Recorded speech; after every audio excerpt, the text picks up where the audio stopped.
Good afternoon, everyone. It is the last Friday of the month. It is 3 p.m. in the UK, which means it's time for PMI Live, episode 88. Great to have you with us. I'm joined today by my colleague, Sean Buckland, who I'm sure many of you know. And today we're talking about pinpointing your problems, tools to visualize your process. Easy for me to say, it turns out, or not. So for those of you who are joining us for the first time on PMI Live, as the name suggests, this is a live and interactive experience, and boy, oh boy, has Sean pulled out all the stops today. For anyone that thinks they're going to have their their feet up, virtually or otherwise, this afternoon, he's got you working pretty much from minute 7, I think, going forward. So lots of work in the interactive whiteboard. If you are joining us on one of our live streams on LinkedIn, Facebook, and YouTube, you can still take advantage of the exercises. So if you hop on over to pmi.co.uk/webinars, you can still register and join us live and take part in the exercises. Particularly relevant this week because the majority of the session is going to be spent in that environment, as I've already suggested. So without further ado, Sean, would you like to take us through the content for today? Thank you. Yes, Rich, and very excited to be here. Somewhat nervous, I'm going to be honest with you about that, because anything could happen. Well, but, if you will experiment with these things, Sean. Well, plan, do, study, act, isn't it? It's all about the spirit of inquiry. Right, hopefully I have managed to successfully share what we'll cover today slide. Is that what I managed to do, Rich? We're on screen, we can see it. Brilliant, super stuff. So, of course, with any kind of experiment, we need some data. And the data we're going to cover today, we're going to start with extracting from our delegates, our audience today, what are the different types of problems that they do find difficult to pin down in their business operations when they're trying to lead some improvement of some type.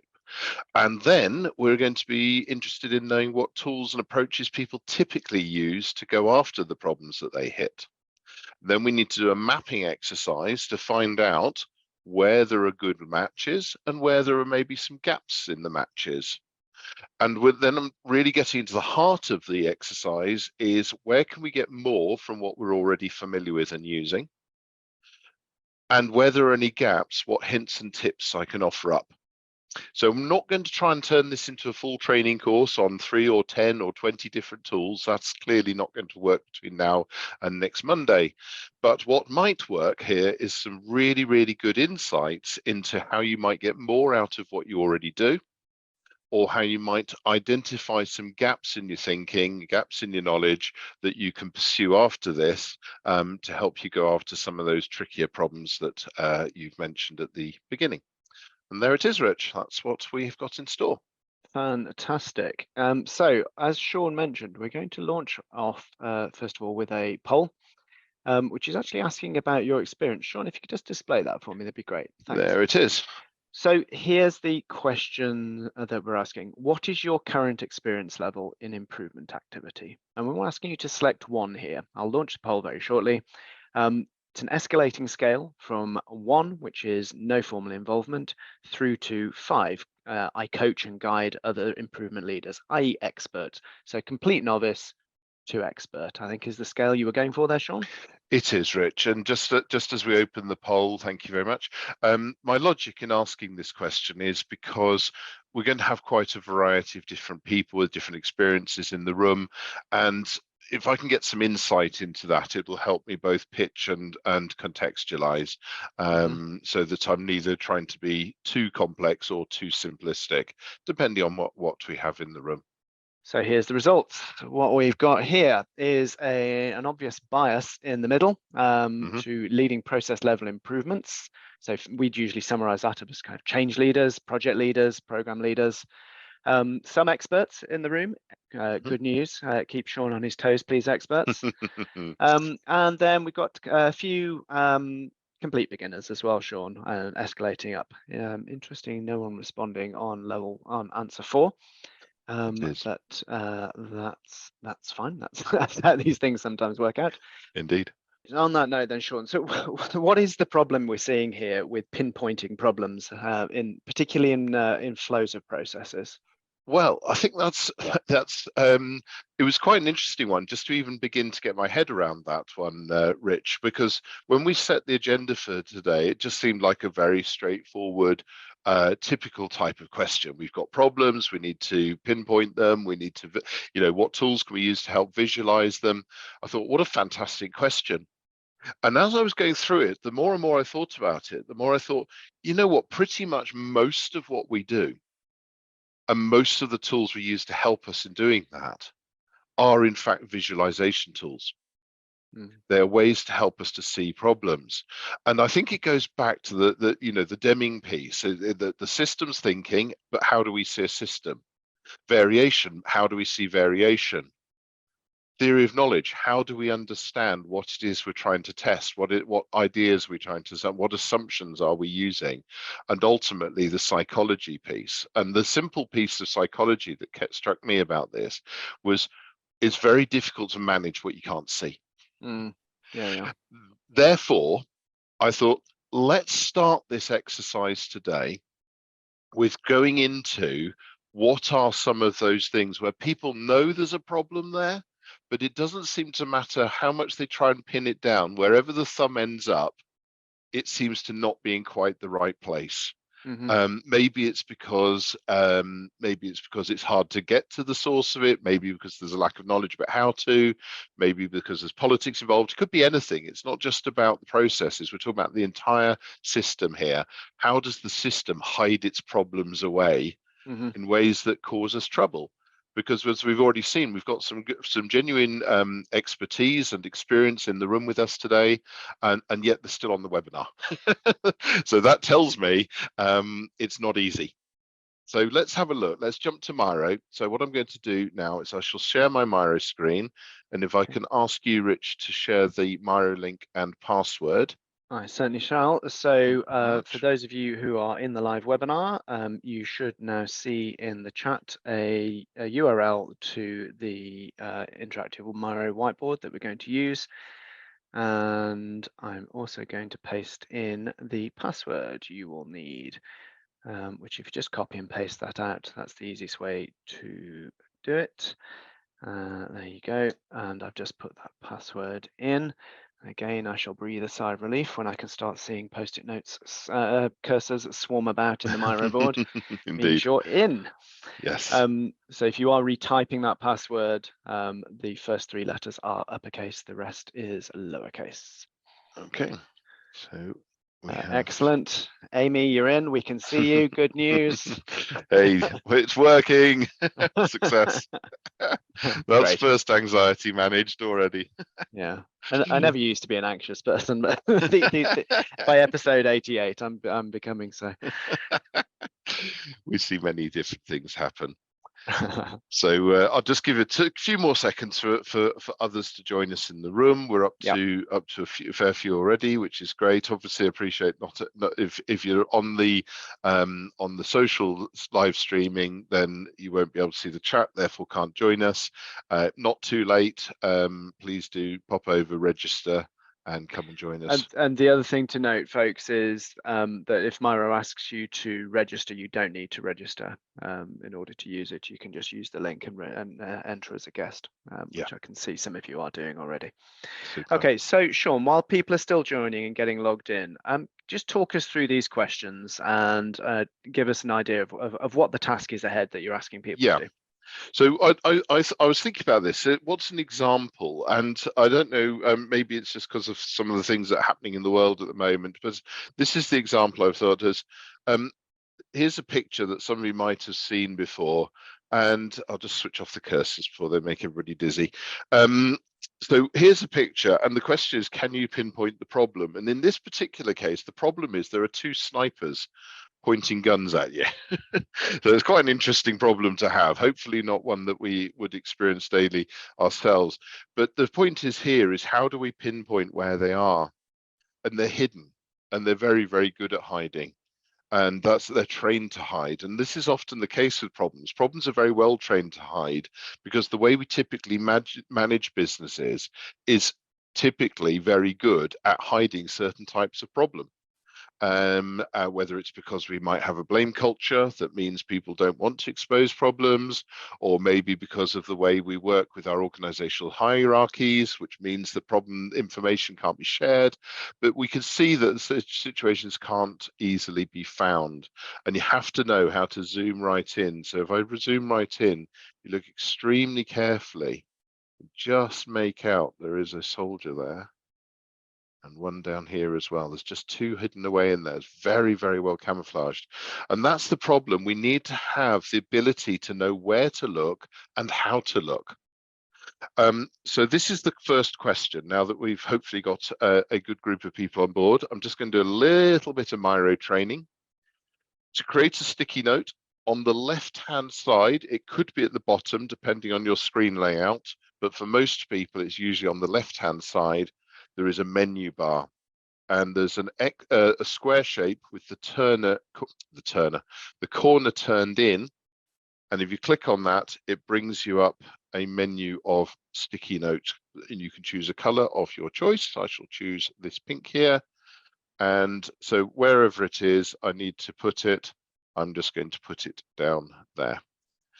And I will do some work to try and help make sure the post-it notes stay stuff roughly the right size.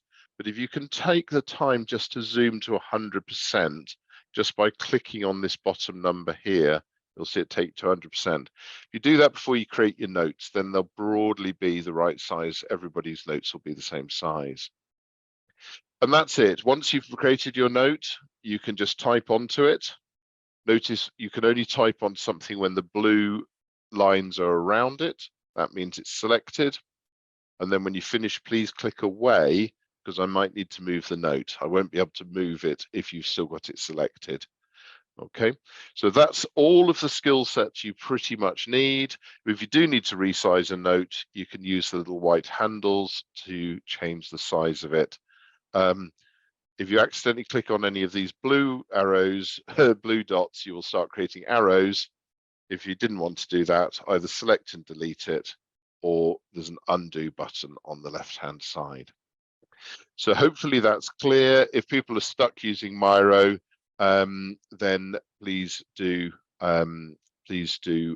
raise a question. Now, we've already got this, what is a problem? So thank you very much, you wrote that. So which types of problem do you find difficult to pinpoint is the question. So here, the concept of a problem is something that's in the business that you know is causing some form of waste, some form of delay, maybe some form of lost opportunity. Certainly causing trouble for your customer would count as a problem, but anything at all that is holding the business back from being the best it could be. And this concept of pinpointing the problem is about being able to get to the root cause. So being able to find out exactly what it is that's causing this. So what is it that makes it difficult for you to find what it is you need to improve? That's what I'm asking for here. So give us an example there, Sean, would you? A Well, typical thing you see in a client business. Okay, well, there's so many. Let me see if I can pick on three. So I'm just thinking about a situation I've come to recently. The business is very, very committed to improving the quality of its software infrastructure to support the business operation in being able to understand how its processes are meant to run. You know, what are the standards? And yet, when working with the team and asking them about why they've been struggling to get the project underway, none of them can exactly say why this is a problem. They just believe the solution must be the right solution, but then say, yes, but what's that solution to? And so in this example here, Sorry, Sean. So in this example here, you'd expect that to be articulating or defining the problem. Defining what it is that's stopping us from knowing what the standards are. Okay, cool. So and this is important. This exercise off, yeah, Sean? Please do. So anybody, just 2 or 3 post-it notes each, Underneath the picture, so I'll bring everybody to me so that we're all in the same place just here. So create 1 or 2 post-it notes each. What are some of the things that you find difficult to pinpoint in your business when you're trying to Sean, make can you start the timer? I can, yes, thank you. Cool. So I've given you 4 minutes for this. We may cut it down because obviously we've been people have been populating whilst we've been on describing it. But yeah, I can see you're now jumping into life on that. We're going to step through a sequence of these. So we've got 4 items, 4 exercises in the list. So and we'll base it all on the stuff that we populate now in these first 2 exercises. So please do. There's no right or wrong answers here. Hop into the Miro board and bang some post-it notes in. 1 issue a post-it, I assume, Neil? Neil? Sean? Yep. Neil's on blank at the moment. Yes. So yeah, always one issue in case we need to move things around. Great. Yeah, and please do try and, if everybody can put at least 1 or 2, so we've got a decent data set to work with. Excellent. Okay, so I'll get into the board myself and see what's coming up, see what we've got. Okay. So one of the things will be interesting here, Sean, to see how these kind of things match with your, or reconcile, I guess, with your typical client experience as well. So be interested to hear about that. Indeed.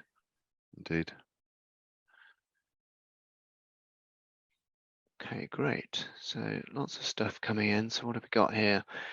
So which types of problems do you find difficult to pinpoint? Interconnected problems. Okay, so what is the problem itself?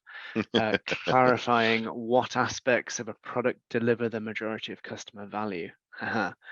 Okay, so that's about prioritization and knowing and assessing impact.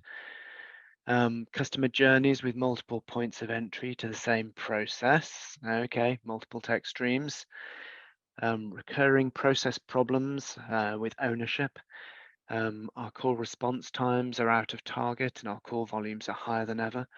We have tried to measure call drivers, but 50% of these were other. Oh, that's a great one. Yeah. The measurement process. Communication gaps. Got employee satisfaction issues that impact performance. Identifying where to target the improvement is hard. It certainly is. Systemic problems, just the way things are done. Diagnosing product performance from customer feedback. Okay, brilliant mix here from the technical to the customer service to the definition to operational definitions. Yep. My fears are coming to life. How can I possibly cover all of this? But we'll have a go, hey, Rich? Okay, whoever wrote the communication gaps, can I trouble you just to write a little bit more precisely about what the actual issue around communication is, as far as you can? That'd be really useful, yeah. Because the problem is communication is such a big topic. We need a little bit more precision. Great, I can see that's happening already. Thank you very much. Okay, so just 45 seconds more left on this section before we move into the next part. Yeah. Oh, lots of tasty information here. Thank you very much, everybody. Cool. So just to pick up on some of the ones I haven't mentioned yet, being busy, doing so much, being able to stop and think how to do it better. System issues where there isn't any data / error logs available, connecting problems with standard work. Great. Okay. Really interesting. And then the communication gaps has just been expanded. So lack of comms and identifying where it goes wrong or has happened at all. So data problem as well. Okay. Brilliant. Okay, excellent. So if I can trouble everybody to click away, that's brilliant. So I can just grab all of these notes, just put them in a little bit of a tidy up. Just make it a bit easy to work with them. There we go. And I think there's one over here. Okay, no, empty. If anybody wants to add along the way, that's great. It's not too late. But what I'd like to do now, before we get into the detail of that and looking at that list, I'd like to now take you straight over to the next piece of data I'd like to collect, for us to collect together. And that's to ask yourself, what's the approaches or the tools that you currently prefer to use? So I'm asking here, if you were to think about your experience, whether or not you're very experienced in the industry, the improvement industry, or whether you're new to it, you still have experience of approaches to improvement and solving problems. And well, not so much the improvement at this point. I'm looking at how you identify what problem to solve. So please, on this section here, what I'd like again, can you bring everyone to you, Sean? Yes, I will. I'll bring you over again. So in this section here, just underneath this toolbox here, what I'd like you to do is your top 2 or 3 tools that you find yourself using over and over again to help you to understand what the problem is you're trying to solve. How do you go about trying to understand problems? Sean, if you could stick a timer on that for us. I will. Click it going. Here it is. Great, thank you very much. So same process as last time. We've already had someone say my favorite tool would be the bottle opener that appears to be on that in that toolkit. Yeah, I believe it's a key of some kind, but you're right, it certainly would serve as a bottle opener. And given that it's a Friday afternoon, I think we can someone's very understand eagle-eyed the to have spotted that. No, I quite like this picture. Apparently it's somebody's recommended minimum tool set to be an effective DIY or something like that. So it's an interesting little set. But yeah, not enough hammers there for my DIY. So yes. Right, excellent stuff. Good, seeing some very familiar access tools coming in here. Brilliant. Okay, so while the 2 minutes are clicking down there, I'm just going to go and have a little tidy up of the first set of data and see what I can discover here. Okay, so I'll start having a look through the tools when they're coming in. So I've got SWOT analysis, process mapping, waste walks, fishbone diagrams, voice of the customer and voice of the employee, Gemba walks, value stream mapping, interviews, 8D, team developments develop swim lane flowcharts and brainstorms, having right standards to identify problems, VSM again, or PDSA. Good to see that coming in. Excellent. So I can see you keeping going with that, folks, so do keep it up. One of Sean's fears here was that we'd have too much data in here. So let's make him sweat a bit and keep the tools going. Thank you, Rich. You're welcome. Really appreciate it. There's got to be some advantage to being facilitator, hasn't there? Oh, joy.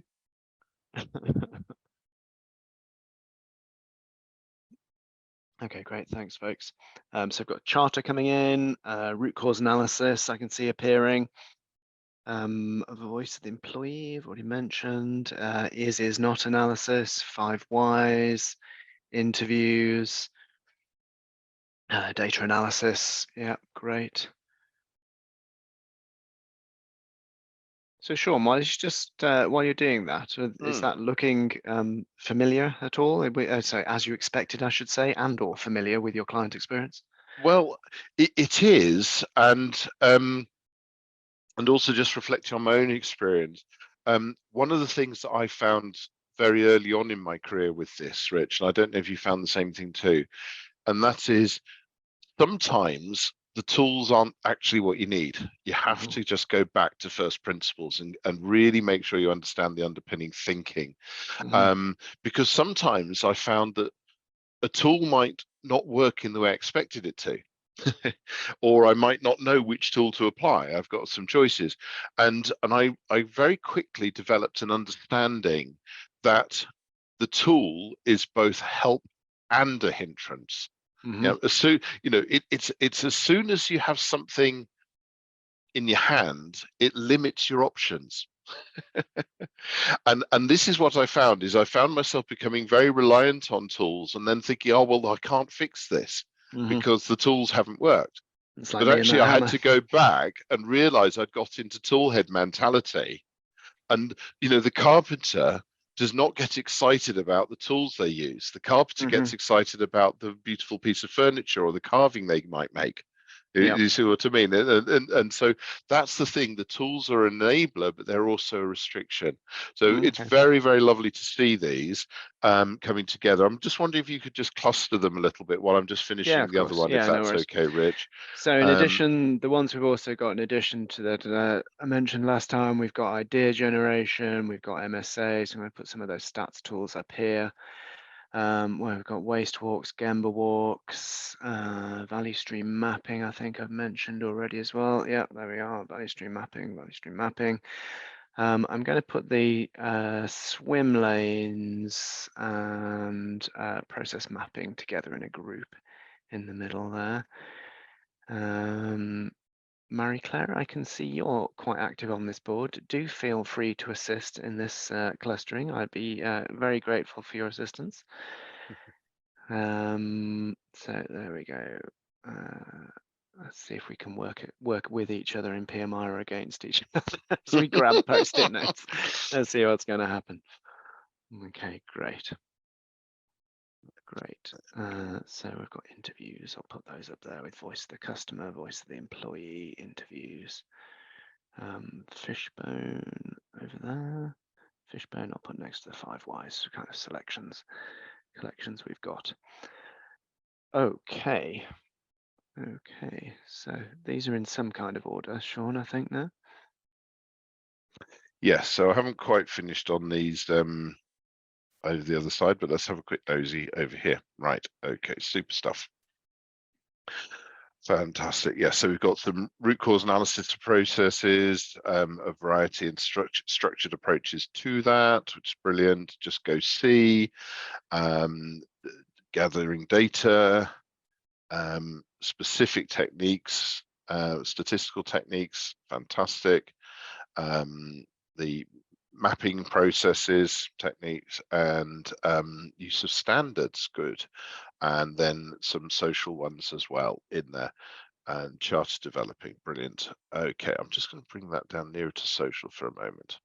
I think that's really interesting. So I'm not saying I'm finished by any means. Obviously, this is very, very real time. But let me just review these two data sets together, side by side, and then we'll actually put them formally together, and then let's see what happens. So I've just put these are not in any kind of rank order in terms of anything other than where they fell as I was doing it. And as you see, I'm not finished yet. But diagnosing the product performance from customer feedback. So understanding how the customer is actually experiencing the value of the product is the way I've interpreted that. Just simply identifying time-wasting activities, that's great. These two are put together, identifying the best sort of data to use and clarifying what aspects of a product deliver the majority of customer value. And again, these things all link together here with that clarifying aspect. But in fact, if I just put those together there again, but it's about which is the correct data to use. And I've got some down here that I need to bring back up. Interconnected problems and systematic problems. I put those together where problems feed upon each other in almost a cultural way. This is how we've designed our systems to work. And by system, by the way, for people not familiar with this, whenever I use system, I mean how all of the parts connect together. I'm not referring to specific IT tools when I talk about that, when I talk about systems. Although interestingly, this one here could be read in either way. System measures where there isn't any data or error logs available. So again, that's another problem relating to having the available data, the right data. And then we've got the customer journey, multiple entry points. I think that's a fascinating one, where the customer journey, multiple points of entry, it's the same multiple process streams. So yeah, that is quite a specific problem, that one is. And I've put it over here. Sorry, let me just grab that data one and put it up here. There's another data one here, which is about here, we've tried to measure call drivers, but 50% with other. So again, all of this, to my mind, this row here is coming up about being able to get the right data to understand the problem. This one here is about understanding value. So if I just put some post-it notes together, I'm just going to use black because nobody else has used black, so I'm just going to convert these to black so I know that they're my post-it notes I've added on here. So this is it's difficult to define value, is my theory about what's meant by there.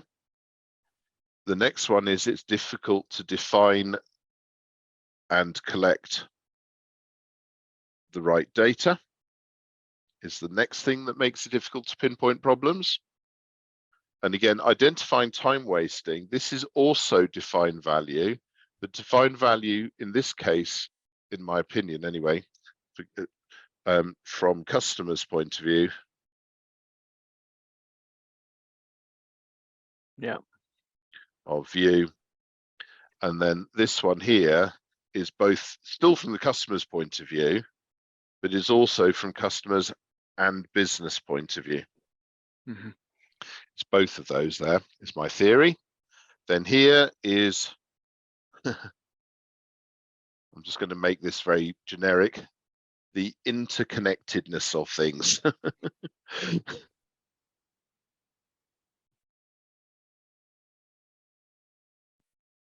In other words, everything feeding upon everything make it very difficult to work out. Customer journey, multiple entry points. So this is here being able to see the flow. Is I think the challenge there. How's the value flowing through from customer onwards? Recurring problems of ownership. Now, the recurring process problems could go under interconnectedness of things, but the fact that this ownership word has been put here is, I think, a very important word for us, and add something new that we haven't seen in the list above, and that is, I'm just going to put the word ownership. It's you were asking me about my experience. So often, in fact, almost without exception, the process issues can be driven and both made worse and harder to solve by ownership challenges. The big problems are sometimes I could be blamed. Now, again, this one here I could put under interconnectedness, but I like the word blame here thing, and I'm just going to put here what makes it difficult to pinpoint the problem is fear. I'm just going to put fear straight up there. Why, if we pinpoint a problem, what's going to happen? Isn't it better to let the sleeping dogs lie? Lack of communication, identifying where it goes wrong or is not happening at all. Again, I'm going to put that. It could be under ownership. It could also be under being able to see the flow. So I'm just going to put it under both because I don't know. It's probably a bit of both. That's the nature of communication. It goes everywhere. Connecting the problems with standard work. Again, because of the standard work, I'm going to put a new post-it note in here, and that is getting agreement. So can we see the best way and work to improve it? It's a really interesting one. Too often we use standardization as a tool to create the change rather than a way of summarizing what we've agreed as the change. And it's a very, very interesting tool, is standardization, and often misused. And then there's two that I've not dealt with here at the moment. Being busy, too busy to stop and think. Right, I'm just going to put is being able to see priorities. Yeah, I often ask the question, if you're spending 50 to 80% of your time managing waste, wouldn't it be a good idea to spend some time getting rid of the waste instead of managing it? Then you'll have a lot more time back. So this is being able to see the priority. Okay, again, apologies to everybody if I'm misinterpreting you. Obviously, we're in a very real-time situation. I'm under a certain amount of pressure. I don't have time to validate all of these theories. When it's employee satisfaction issue that impact performance, identifying where to target improvement is hard. Yeah, that's a really interesting one. I'd love to dig into that one in more detail than we've got time for today.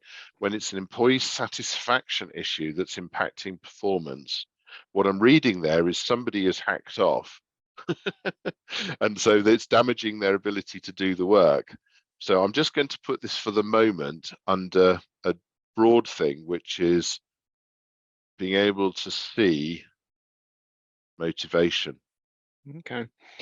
So Sean, just be mindful of the time. Yes, of course. So where are we progressing next with this to move So it I've got into this the, list, into the and next what I'm going question? to do is I'm going to copy the list over, Mm-hmm. and then I'm going to cross-reference it with these tools.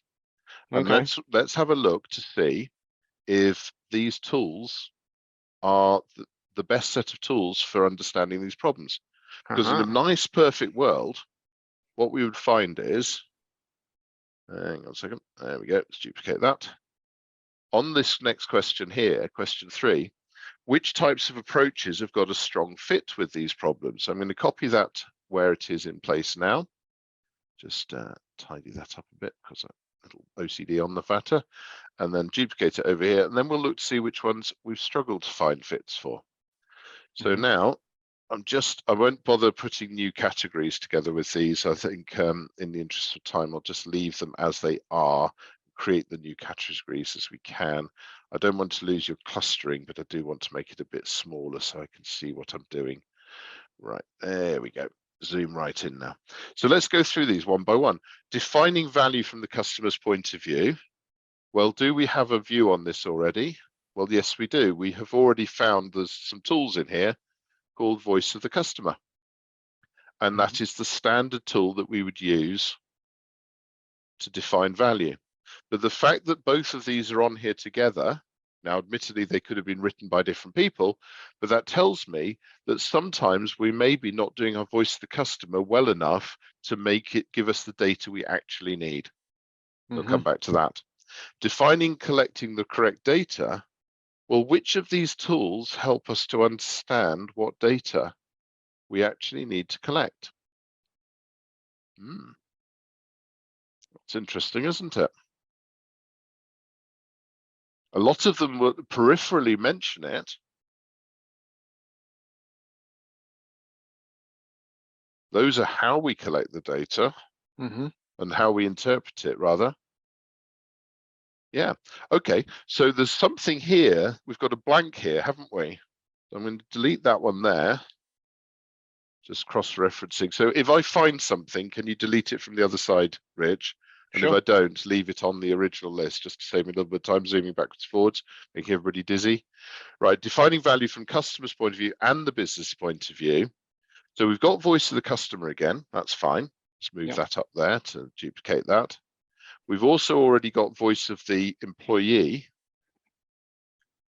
But what have we actually got to say at the moment about voice of the business? I didn't necessarily see any tools there. No, the closest we've got to is reference to chartering, but yeah, let's call it chartering. I think I'm going to accept that, and we can just talk a bit more about chartering. I think let's do that, because the charter, of course, for those of you not familiar with the charter process, the charter is where you agree with the business what problem you're going to solve, and what resources you're going to need to do it, and so on and so forth. So it's definitely must have voice of the business involved in that in order to get that done. Right, the interconnectedness of things. Now, the value stream map is often considered a useful tool to help with that, because it helps us see the whole flow beginning to beginning. But I'm going to put a caveat on that, because the problem with the value stream map is it's only designed to cope with one value stream at a time. And most organizations deliver multiple value streams. So we can have a quick talk about that. Being able to see the flow. Oh, look, value stream again. I'm going to mostly put it under VSM with a little bit of overlap. Question of ownership, chartering for sure, but that's only for the project itself. What about the processing itself? Have we got anything around RACI here at all? No. So let's come back and discuss RACI later. Fear. Oh, fear. Yes. I'm going to leave fear as untouched on this list. Yep. That's reasonable. Although very importantly, just to be fair to every tool that's on here, every tool, if used correctly, will reduce fear. because people will feel more ownership of the problem and less personal about the problem. But again, I'm going to leave that one to come back to. What can we specifically do about fear? And then we can zoom in here. Can we see the best way can we see the best way and the work to improve it? So standards. Let's have a process mapping, swim lanes. Yeah, for the moment, I'm going to bring across. No, I'm going to leave that blank actually. Oh no, having the right standards. There we go. Having the right standards. Yeah, brilliant. Okay, it is there, and being able to see the priority.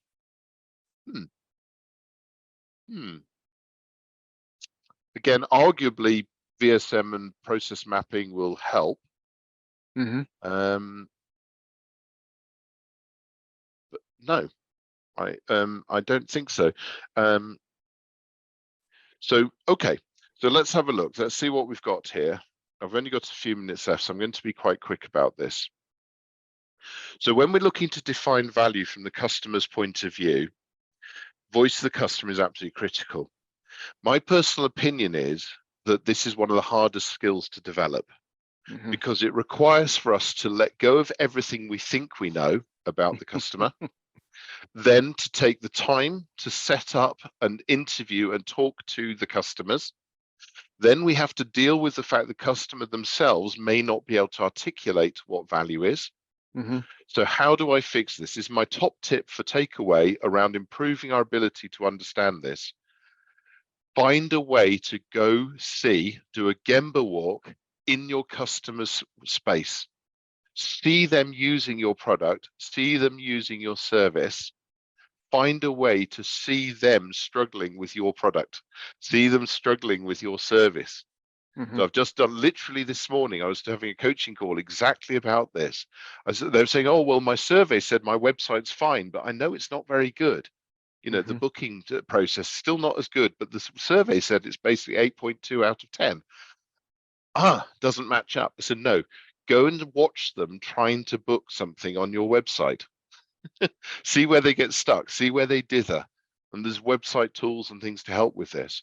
So my top tip for today to get more out of voice of the customer is make sure you don't use surveys, but do use your eyeballs. Okay? That's my top tip for being able to pinpoint problems. Suddenly what you couldn't see will become very, very obvious. And yes, I do know that that's not always easy to do. But with today's world of screen sharing, GoPros, it's now entirely possible. A few years ago, tripping over to India to go and see how they're running the center over in India wasn't very easy. Now I can do it as long as I just get up a few hours earlier. It's not a problem. Yeah. So it's much easier to do this now than it used to be. Likewise, from the business point of view, there's a slightly different challenge here, because the business will always have more priorities than it's got a chance to fix. So my hint to you is always make sure that whenever the business tells you what it values, you could still draw a direct line to customer value.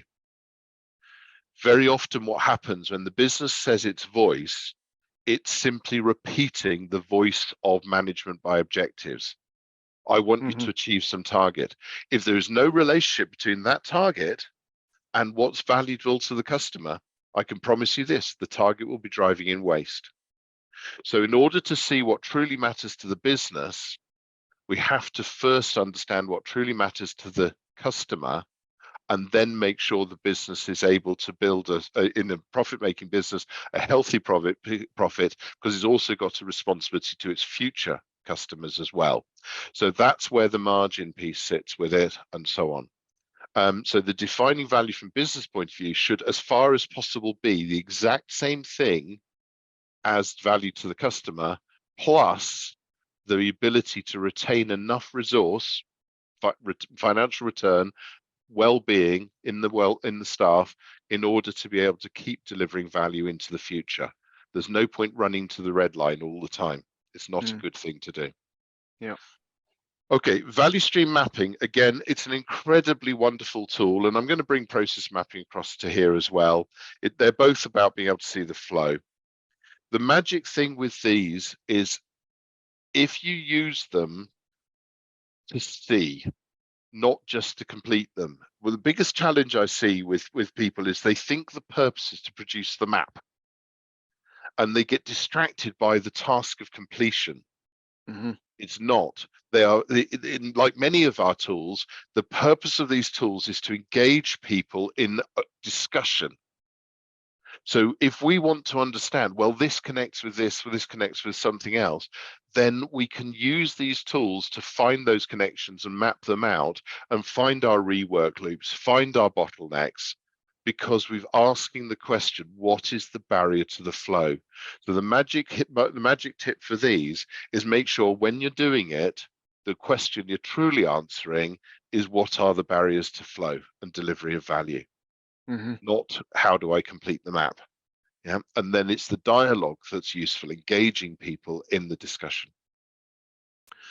Ownership. The big thing I'm just going to say here is it's not often done well. It's not as easy as you might think, but understanding the difference between who is responsible for doing a task, who is actually accountable to make sure that responsible person has the time, the skills, the tools, so that they're not being set up to fail. Being clear that the consult, are actually there to support the person who's responsible, not to just sit back and cast comments about the responsible person's activity. The C is a supporting role for the responsible person. And the I, very often now, is done via computer systems. The I is there to know that the work has been completed to the required standard. It is not part of the discussion group. Very often what I see happening is the A bit is ignored and the R bit is left trying to handle all these C and I people who think it's their job to tell the R person what to do. And it's like the classic picture, 20 people standing around one person trying to fix the pothole. I'm sure we've all seen that meme more than once. Yeah, no, the R person is responsible for doing the work. If you're not clear about who that is, use some mapping techniques, work out who the best person is and clarify it. Hugely important thing to do. Ultimately, you need to do it for all of your processes across the business. Just keeping an eye on the time there. Standards. The crucial thing about standards is they need to be agreed and they need to be able to be improved.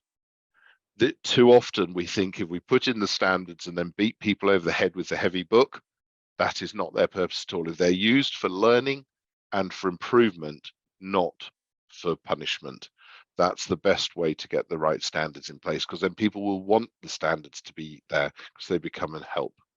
Yeah. Okay, anything on that before I jump to the other cue? No, I don't think so, Sean. It's great. Thank you very much for running through that. It came together rather well there, so you can start breathing your sigh of relief. Well, we're not done yet. I've edited those down. So these are the ones, the 4. If you could just do bring to come to me, that'd be really useful. Right, defining. These are the 4 that we didn't have a match on. That's right. So these here, what we've got here is, what are the types of problem don't have any strong matches? So what tools do I use to help solve this problem? I'll just talk about me because in the interest of time, that's where they've got the most knowledge and experience. Defining, collecting the right data. Well, the first thing is, don't forget to do plan, do, study, act. You will not be able to collect the right data without making mistakes. I'm sorry. Yeah. If the data isn't already there that you need, then it means up till now, nobody has either thought to collect it or they've tried to collect it and it was too hard and it failed. You've got to create that combination.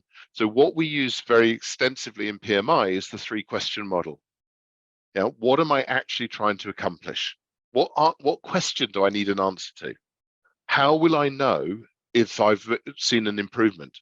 Or how will I know if I've been able to establish what the current as-is baseline is, from which I can then see an improvement? And then how can I possibly collect that data? It's interesting. The second one is very heavily connected to that as well when you see it, because of course without that data, you cannot possibly have a sense of prioritization. Exactly right. Exactly thing. So we need to be prepared to try various different methods. So this basic method I have for in all of my temporary data collection is this. I start with, what's the problem I'm trying to solve? What do I think? I do an initial fishbone analysis. What do I think all of the different things that could be causing the problems are? From that, I build up a data collection system that says, right, I now know that every time, what was that lovely example we had earlier? So we've got a call coming in, we're trying to track it. I've got a already predetermined list using the voice of the business, voice of the process operator to understand what might be causing those problems. And then we've already agreed and standardized that and tested that list. So then it's very easy for people to click and say, well, this call was about this problem. This call was about that problem, because we've already thought about it. But there's always a need for other, but the other should be evaluated on a daily basis. As soon as there's a new other, is it that they didn't understand the list, or is it there was a gap on the list? And ultimately, Sean, it's about stepping through the process yourself, isn't it? As you said earlier on, walking it. Struck by a very similar example I've had with that other category that was mentioned. The only way we got anywhere near it was by developing theories based on experiencing the process ourselves. And then the final thing I'm going to say on this form, link voice to result measure, the lagging measure, to measure, I don't know how to spell measure. That's fine. Link voice to result measure to process measures. Cool. And in the old world of Lean Six Sigma, it was Y equals FX. Y is the thing I want to improve. What are all of the different X's that are driving that? And make sure Y links to what the customer values. If you keep that formula in your head, then you will be able to say, right, does that make sense? Have I got both the necessary and sufficient things? Being able to see the priority, this, I'm afraid, is straight up visual management. All of the different value streams flowing through your work area, through your team, should be first defined. What are the different pieces of work? And then, given that they can often arrive at the same time or in parallel, which is the order, which is the priority, because we want to avoid overproduction, the waste of overproduction, and then make sure that each queue is visible by type of work. And then you drain them down in the agreed priority order. And you can't do that successfully without an effective visual management tool. My general preference is to have them on an electronic whiteboard, or sometimes even on a magnetic whiteboard, depending on the speed of demand. And Sean, I think I'm right in saying that with the final two, you're seeing both of those as outcomes of all of the previous tools and approaches. Yes. But I'm just going to give a hint here on the being able to see motivation. First of all, I'm going to put these the other way around. Actually, I'm going to come to fear first. How do I pinpoint motivation problems? You're not going to believe this. It's really stunning, this. I ask people. I know it sounds so bleedingly obvious, but if you ask with genuine sincerity, if people know first that you actually care about them and their answers, then they will tell you. I had a project many years ago where I was asking, it was a 3-hour health form to fill in, and it was asking very personal questions, and I still got an 85% response rate to this thing across an organization over 1,000 people, right? And they were telling me how much they drank, how much drugs they used, all kinds of other stuff you can imagine, because I was trying to work out what was making people unwell. Across anywhere in the organization, anything. And I asked them, but first I developed the trust with them, and then they were prepared to answer. So how do we develop the trust? Well, the first thing is we have to eliminate fear, and the only way we can eliminate fear is the only blame can be for failing to raise an issue. This is a huge cultural change. The people listening in will be going, yeah, we are so far away from that. Maybe one or two are saying, yeah, we're good on that already. But the majority of people, blame is very common. It's so easy for businesses to shortcut. Instead of taking the time to sit and think, oh, that went wrong on Sean's watch, so let's blame Sean. Because it's lazy. And unfortunately, the only way to get rid of it is to absolutely top down eliminate it, or have strong enough middle managers who can shield their team members from it. It's just a matter of attitude until such time as the blame has gone away. Any data should only ever be used for learning And that's the crucial thing here. We must So, be own. so Sean, So, let's see. yeah. Sorry, I'm just mindful of the time. Let's see how I've done then at capturing this as summary of points. Then you decided to put me on spot Yeah. with live summarization. I did. Yes, I did. So indeed. let's see how this works. So final thing here, folks. Let's swap over screens back to me. Hopefully that's displaying. I think it is. So here's a summary of what I think we've heard from your contributions and Sean's analysis of it. Tools can be both a help and a hindrance. Beware, they can cloud your judgment. Clear definition of the problem is at least half the battle. Process ownership challenges are very often overlooked, and you heard Sean talk about some of the examples where that can cause a problem. Similar thing with the standardization point here, ensuring that standardization is used effectively, not the weapon or the book that Sean described to hit people over the head with.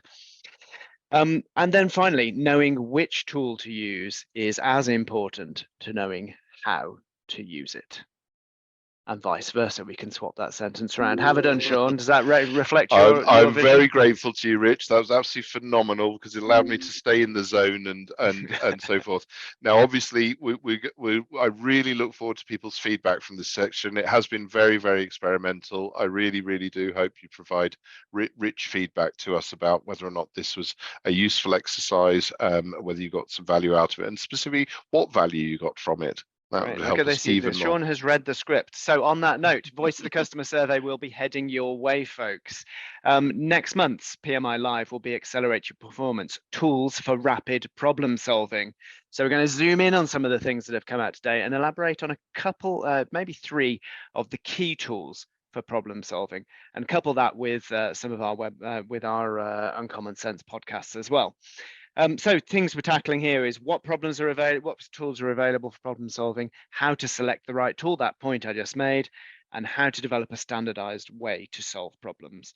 So that's on the 28th of April at 3 p.m. Register as usual, pmi.co.uk/webinars. And we've got one final piece. Mark Beasley, Chief Executive of the Kennel Club. Those of you who may have picked up on Crufts happening in the UK this month. We've got the CEO of the Kennel Club interviewed on Leading for Business Excellence podcast. Subscribe on all the major platforms. We've got Sean himself and our colleague Dennis with this month's 2 episodes of Uncommon Sense podcast. Don't jump, test first. And also visual management. You can't manage what you can't see. Again, all available on the podcast platforms. But if you want to find any of this stuff, go to our website. The Knowledge Hub is the place for all of the material, the recordings, the webinars, the podcasts, resources, etc. And very finally, if you haven't noticed our recent campaign in the past 2 weeks, our new on-demand and distance learning options are now available. If you're interested in those, hop on over to pmi.co.uk/ways to learn. So all that remains for me to say is thank you very much everyone for joining and participating. You certainly gave Sean a run for his money there and kept him busy.